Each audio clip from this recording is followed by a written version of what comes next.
Assalamualaikum warahmatullahi wabarakatuh. Alhamdulillahirrahmanirrahim. Puji dan syukur kita panjatkan kepada Allah Subhanahu wa taala karena atas nikmatnya, atas izinnya kita bertemu kembali di mata kuliah komunikasi efektif.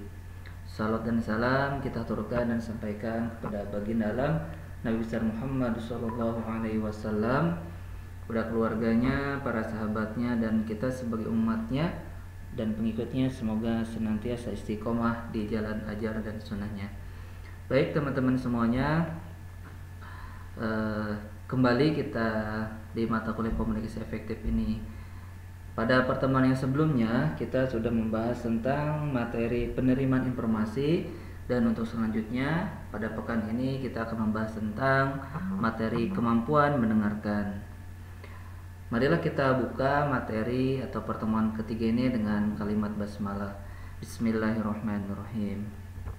Nah, sudah kita ketahui bersama ya semuanya bahwa ternyata 70% waktu kita sebagai manusia itu ternyata untuk kegiatan komunikasi, baik itu untuk membaca, menulis, mendengarkan, dan berbicara. Nah, ternyata dari kegiatan-kegiatan itu ternyata yang paling besar itu adalah di mendengarkan. Dalam kegiatan komunikasi ini yang sudah kita bisa lihat bersama, membaca itu ternyata 17%, itu kan. Presentasi untuk berbicara 16%, kemudian juga menulis itu 14%, dan ternyata adalah mendengarkan yang paling banyak yaitu 53%. Nah, apa sih gitu kan perbedaan antara mendengar dan mendengarkan? Nah, mendengarkan secara efektif berarti ya mendengarkan pesan dengan penuh perhatian hingga akhirnya bisa memberikan umpan balik yang sesuai dengan pesan yang disampaikannya. Nah, di sini ada perbedaan ya antara mendengar dan mendengarkan. Mendengarkan itu kan listen, itu tidak sekedar mendengar suara yang ada, tapi ada proses konsentrasi dan perhatian. Sedangkan mendengar atau hear itu proses menangkap pesan karena memang pesan itu ada dan datang secara otomatis. Jadi di sini sudah terlihat jelas ya teman-teman. Kalau mendengarkan itu ada konsentrasi dan perhatiannya, sedangkan kalau mendengar itu adalah proses menangkap pesan karena pesan itu ada dan datang secara otomatis. Jadi menurut Ronberg ya pada tahun 2016 dia menyampaikan mendengar itu menggunakan telinga, sedangkan mendengarkan itu menggunakan otak dan pikiran. Nah, di sini ada esensi mendengarkan, gitu kan. Orang Cina kuno itu sudah tahu ya bahwa mendengarkan itu dengan telinga. Berarti kita itu lebih baik memperlakukan pembicara sebagai raja, fokus dengan sepenuh hati, dengan perhatian 100%. Ini yang disampaikan oleh Kaufman pada tahun 2011. Kemudian di dalam proses mendengarkan itu menurut De Vito pada tahun 2000 itu ada 5 tahapan. Yang pertama ada menerima, yang kedua ada memahami, yang ketiga yaitu mengingat, yang keempat mengevaluasi, dan yang kelima yaitu merespon. Nah, proses mendengarkan yang pertama yaitu receiving. Nah, receiving ini adalah proses untuk fenomena ya, untuk memperhatikan stimuli terhadap tertentu sambil membuang stimuli yang lainnya. Nah, makanya disebut dengan perhatian selektif. Jadi perhatian itu ada yang kesadaran, awareness, ada juga kesiapan gitu kan, readiness. Terus juga bukan hanya ketajaman perhatian, keseluruhan saja yang penting, tetapi pembangkitan spesifik juga berperan dalam perilaku mendengarkan. Contohnya, seseorang atau seorang ibu dapat tertidur lelap di tengah-tengah suara yang keras, tetapi langsung terbangun oleh suara tangisan bayinya.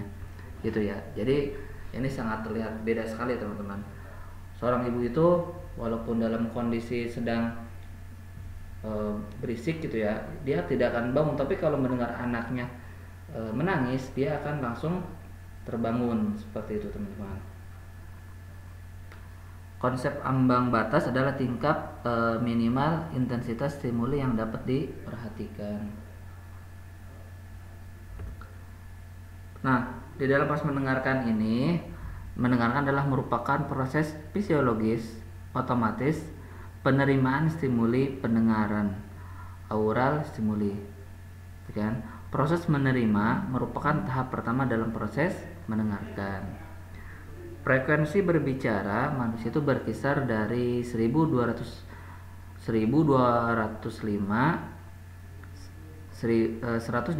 sampai 8000 putaran per detik, dan kebanyakan kata berfrekuensi antara 1000 sampai 7500 putaran per detik, yang merupakan wilayah kritis kemampuan pendengaran. Nah, sedangkan faktor lain dan mana adalah kecepatan pembicara. Kenapa? Karena rata-rata orang itu berbicara itu antara 100 sampai 150 kata per menit, sedangkan orang mampu menangkap pesannya itu dengan kecepatan mencapai 400 sampai 500 kata per menit.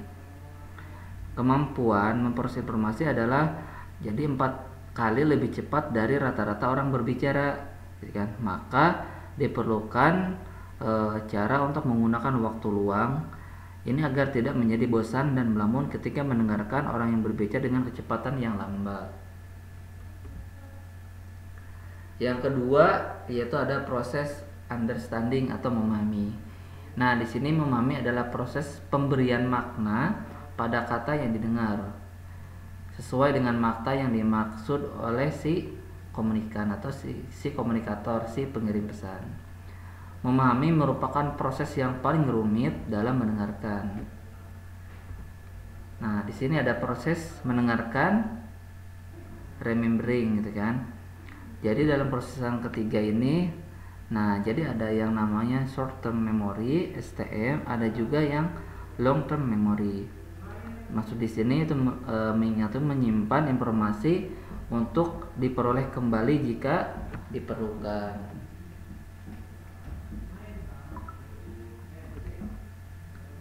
Yang keempat yaitu proses mendengar evaluating. Nah, jadi di dalam proses evaluating ini judging the value of the message gitu kan, memberikan respon dalam pikiran atas informasi yang didapat. Misalnya sepertinya masuk akal nih gitu kan, terus gak mungkin deh gitu kan, wah ini mencurigakan sekali gitu teman-teman. Terus proses yang kelima yaitu ada namanya responding. Responding merupakan tahapan yang mengindikasikan keterlibatan dalam proses mendengarkan. Jadi kalau responding itu ya berarti ditandai dengan adanya feedback gitu kan, atau umpan balik. Nah, respon ini terbagi menjadi dua, ada formative feedback, ada summative feedback. Untuk formative feedback di mana yaitu respon di tengah pembicaraan seperti ya menarik juga nih gitu kan. Terus kalau summative feedback itu respon lengkap yang diberikan setelah informasi atau pesan itu selesai disampaikan. Nah, di sini ada tipe-tipe pendengar dan cara mendengar pesan. Yang pertama ada tipe mengabaikan. Nah, biasanya si komunikan, si pendengar itu tidak memperhatikan pesan yang disampaikan oleh komunikator karena berbagai macam alasan. Juga ada yang tipe yang pura-pura mendengarkan, dengan komunikan tidak mendengar pesan yang disampaikan oleh si komunikator, tapi dia seolah-olah memperhatikan komunikator itu berbicara atau menyampaikan. Ada juga yang tipe mendengarkan selektif. Jadi komunikan memilih pesan yang hanya ingin didengarkannya dan mengabaikan yang lainnya. Ada tipe yang penuh perhatian. Jadi pesan yang disampaikan komunikator akan didengarkan dengan baik. Antara komunikan dan komunikator telah terjadi hubungan yang relatif harmonis. Ada juga tipe yang paling baik gitu kan, yaitu mendengar empatik.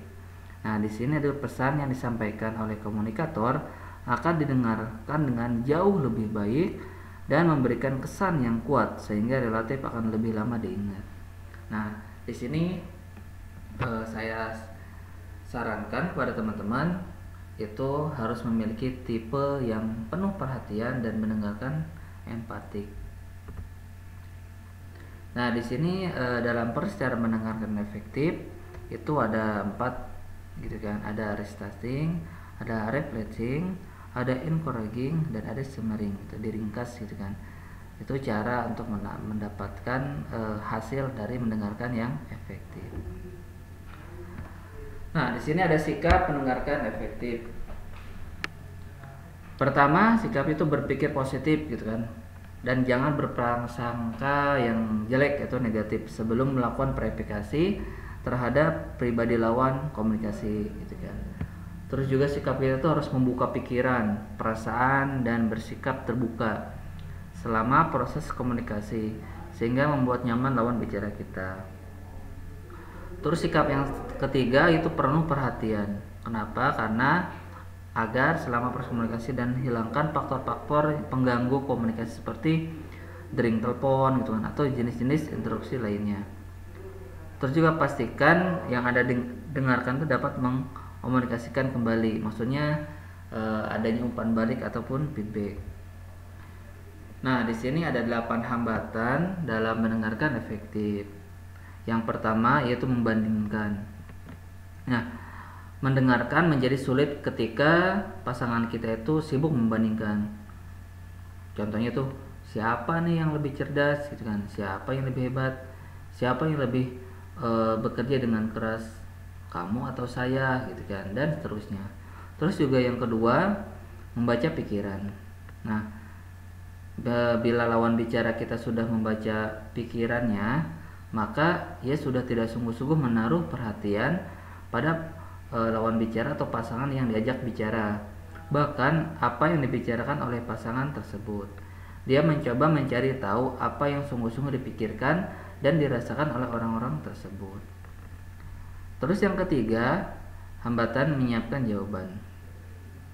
Ketika orang lain berbicara, dalam pikirannya sudah mempersiapkan komentar selanjutnya. Ini tandanya dia tidak mendengarkan apa pesan sebelumnya. Terus yang keempat itu mendakwa. Nah, hambatan ini adalah kecenderungan yang paling sering dilakukan karena stereotipe tertentu pada pasangan yang diajak bicara. Contohnya gitu kan, kamu kan tidak pintar gitu kan, sudahlah jangan bicara lagi. Nah, ini jangan sampai terjadi ya, maksudnya kata-kata mendakwa ini. Terus juga yang kelima, berimajinasi. Nah, pendengar yang tidak sungguh-sungguh mendengarkan biasanya akan cepat dan mudah untuk melamun dan berhayal atau berimajinasi tentang hal-hal lain, sementara si pembicara itu terus berlangsung. Yang keenam itu menasihati. Nah, dalam hal ini pasangan sebagai pendengar bertindak seolah-olah sebagai problem solver yang paling hebat gitu kan, selalu siap dengan saran, masukan atau tipsnya gitu kan, tanpa mendengarkan baik-baik karena dia itu sibuk menyiapkan nasihat jitunya. Suami tidak dapat mendengarkan perasaan-perasaan istri jika hanya terdorong memberikan nasihat. Terus yang ketujuh yaitu mengalihkan topik.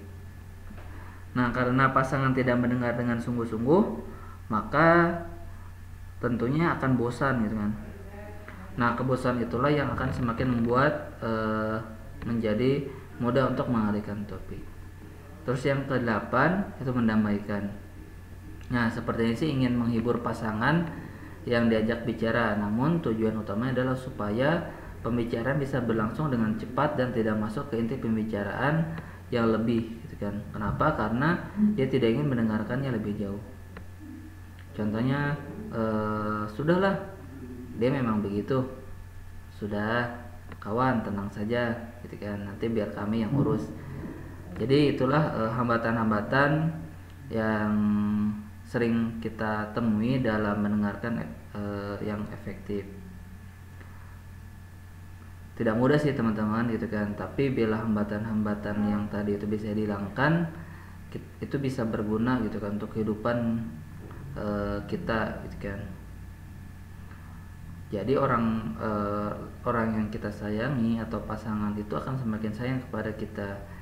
Dan ini juga harapannya bisa menjadi atau membuat kita ini sebagai para pemimpin itu mau mendengarkan seruan dari yang lainnya. Itu teman-teman materi di pertemuan ketiga tentang kemampuan mendengarkan. Semoga bisa bermanfaat. Terima kasih atas perhatian dan kerjasamanya. Saya akhiri dengan hamdalah. Alhamdulillahirabbil alamin. Wassalamualaikum warahmatullahi wabarakatuh.